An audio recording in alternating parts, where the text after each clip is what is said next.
அனைவருக்கும் வணக்கம். நாம இன்னைக்கு இறைவனை தேடி நிகழ்ச்சியில் பார்க்க போற திருத்தலம் திண்டுக்கல் மாவட்டம் வத்தலக்குண்டு வட்டம் அணைப்பட்டி கிராமத்தில் அமைந்துள்ள அருள்மிகு வீர ஆஞ்சநேயர் திருக்கோவில். இந்த கோவிலுக்கு வருகிற வழித்தடமானது மதுரை பெரியார் நிலையத்திலிருந்து 35 கிலோமீட்டர் தொலைவில் அமைந்துள்ளது. பெரியார் நிலையத்தில் இருந்து குருவித்துறை பேருந்தில் செல்ல வேண்டும். உசிலம்பட்டியிலிருந்து செல்வதாக இருந்தால் 18 கிலோமீட்டர் தொலைவிலும், வத்தலக்குண்டிலிருந்து 15 கிலோமீட்டர் தொலைவிலும், சோழவந்தானிலிருந்து 16 கிலோமீட்டர் தொலைவிலும் இத்திருக்கோவில் அமைந்துள்ளது. இத்திருத்தலத்தின் வலதுபுறம் விநாயகர் கோவிலும் இடதுபுறத்தில் கற்பனை சுவாமி கோவிலும் அமைந்துள்ளது. இத்திருத்தலத்தின் விசேஷமானது அரசு அதிகாரிகளோ அல்லது உத்தியோகத்தில் முன்னேற்றம் வேண்டும் என்று நினைப்பவர்களோ இத்திருத்தலத்திற்கு வந்து ஆஞ்சநேயரை வழிபட்டு சென்றால் அவர்களுக்கு நல்ல பலன் கிடைக்கும் என்று நம்பப்படுகிறது. தை அமாவாசை மற்றும் மகாலய அமாவாசை அன்று இங்கு முன்னோர்களுக்கு தர்ப்பணம் கொடுக்கப்படுகிறது.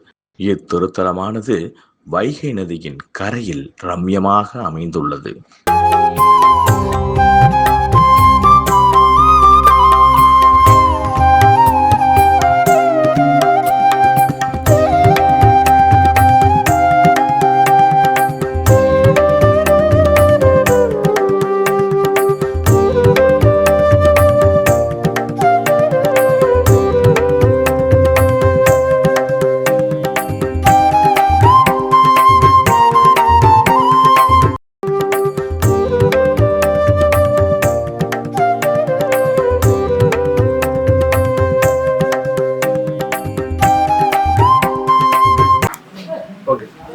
நமஸ்காரம்.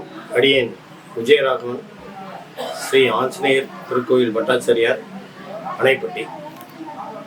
அஞ்சிலே ஒன்று பெற்றான், அஞ்சிலே ஒன்றை தாவி, அஞ்சிலே ஒன்று ஆறாக ஆறுயிர்க்காக ஏகி, அஞ்சிலே ஒன்று பெற்ற அணங்கை கண்டையலாரூரி, அஞ்சிலே ஒன்று வைத்தான் அவன் நம்மை அழித்து காப்பான்.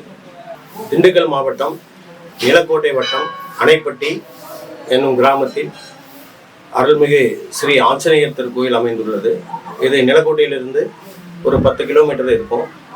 மதுரையிலிருந்து ஒரு 35 கிலோமீட்டர், திண்டுக்கல்லிருந்து ஒரு 40 கிலோமீட்டர், உசிலம்பட்டியிலேருந்து ஒரு 18 கிலோமீட்டர். இது நியரஸ்ட் பிளேசஸ் கோயிலுக்கு வர்றதுக்கு. ஸ்தல புராணம் என்னென்னா, பகவான் வந்து இங்கே துவாபர யுகத்தில் பஞ்சபாண்டவர்கள் வனவாசம் இருக்கிறப்போ இங்கே பக்கத்தில் உள்ள சித்தர்கள் மலையில் வந்து அவள் வாசம் பண்ணிகிட்டு இருக்கா. அவளுக்கு சிவபூஜை பண்ணுறதுக்காக ஜலம் தேவைப்படுறது.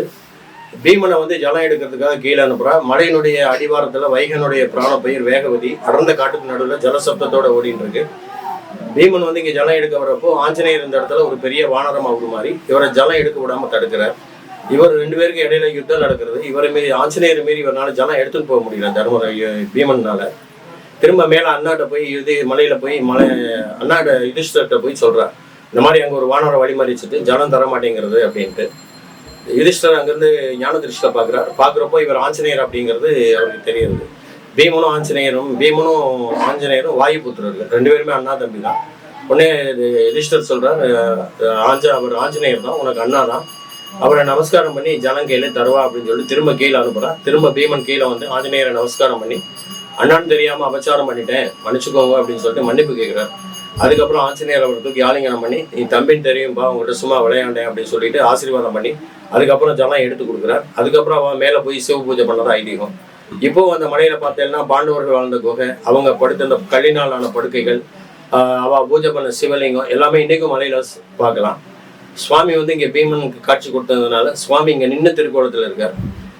கீழேருந்து வாழை சுருட்டி மேலே வச்சுருக்கார். வாழை மணி கட்டியிருக்கு. வலது கையில் சஞ்சீவி பர்வதம், இடது கையை தொடையில ஊனி நின்றுட்டு இருக்கார். நேர்பார்வை இங்கே வர்ற பக்தர்களையும் இடதுக்கு அயோத்தியை பார்க்கறது ஐதீகம். பீமனுக்கு ஜலம் கொடுத்து ஆசீர்வாதம் பண்ணதுனால ஜலகண்ட ஆஞ்சநேயர் அப்படிங்கிறது திருநாமம். பீமன் வழிபட்டதால வீர ஆஞ்சநேயர் சுரூபம். இது வந்து புராண காலத்தால் உள்ள ஸ்தல புராணம். அதுக்கப்புறமா வந்து இப்போ கலியுகத்தில் வந்து 16ஆம் நூற்றாண்டில் ராணி மங்கம்மாளுடைய ஆட்சி காலத்தில் காமேஸ்வாமி நாயக்கர்னு ஒரு சிற்றரசர் இருக்கார். அவருடைய கனவுல வந்து பகவான் வந்து தான் இந்த இடத்துல சுயம்புவா இருக்கிறதாகவும், தனக்கு இந்த இடத்துல ஒரு ஆலயம் எழுப்பி வழிபட சொல்லி கனவுல சுவாமி சொன்னதுனால கலையிலிருந்து பார்க்கும்போது அவர் தேடி வர்றார். இந்த இடத்துல வைகனுடைய கரையில் ஒரு தென்கரையில் தாழம் புதற்குள்ள பகவான் இருக்கிற மாதிரி அவருக்கு கனவுல தெரிஞ்சது. அந்த இடம் இந்த இடம் மாதிரியே அவர் கனவுல தெரிஞ்சது இப்போ கோயில் இருக்கிற இடம். அந்த புதர் அதே மாதிரியே அந்த அவர் கனவுல என்ன பார்த்தாரோ அது அப்படியே இங்கே இருந்தது. உடனே அதை பார்த்துட்டு அதெல்லாம் சுத்தப்படுத்தி பார்க்கும்போது ஒரு ஒரு சின்ன பாறை மாதிரி தென்பட்டது. அந்த பாறையை தோண்டி பார்க்குறச்ச பாறை பூமிகளை போயிட்டே இருக்கு, வெளியே எடுக்க முடியல.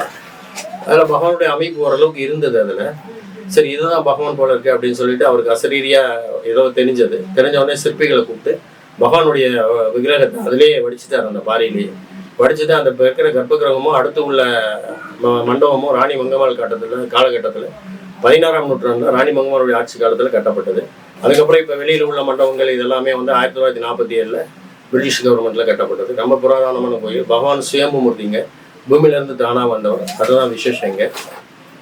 இங்கே விழா காலங்கள்னு பார்த்தீங்கன்னா ஹனுமத் ஜெயந்தி, ஸ்ரீராமநவமி, இது ரெண்டுமே கோயில் உற்சவங்கள் ரொம்ப கிராண்டாக நடக்கும். இதை தவிர வந்து பார்த்தீங்கன்னா ஒவ்வொரு சனிக்கிழமையுமே ரொம்ப விசேஷமாக இருக்கும்.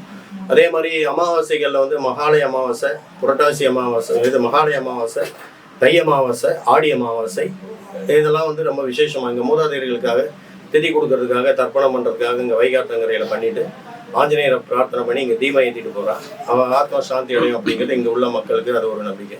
அதை வந்து அதுவும் பண்ணிட்டு இருக்கான். ஒரு ரொம்ப விசேஷமான ஸ்தலம், புண்ணிய ஸ்தலம். பகவான் வந்து இங்கே முக்கியமாக உத்தியோகத்துக்காக ரொம்ப இது பண்ணுவார். உத்தியோகத்துக்காக பிரார்த்தனை வச்சோம்னா உடனே நடக்கும். டிரான்ஸ்ஃபர் ஆகட்டும், ப்ரொமோஷன் ஆகட்டும், இதுக்கெல்லாம் வந்து பகவான் வந்து ரொம்ப விசேஷமான ஆஞ்சநேயர். இதுக்கெல்லாம் பிரார்த்தனை வச்சா உடனே நடக்கும். இதை தவிர மற்ற எல்லா காரியங்களுமே சித்தி பண்ணி கொடுக்குறார். பகவான் ரொம்ப விசேஷமான ஆஞ்சநேயர், சுயம்பு மூர்த்தி. அதை தான் இங்கே விசேஷம். ஜெய் ஸ்ரீராம்.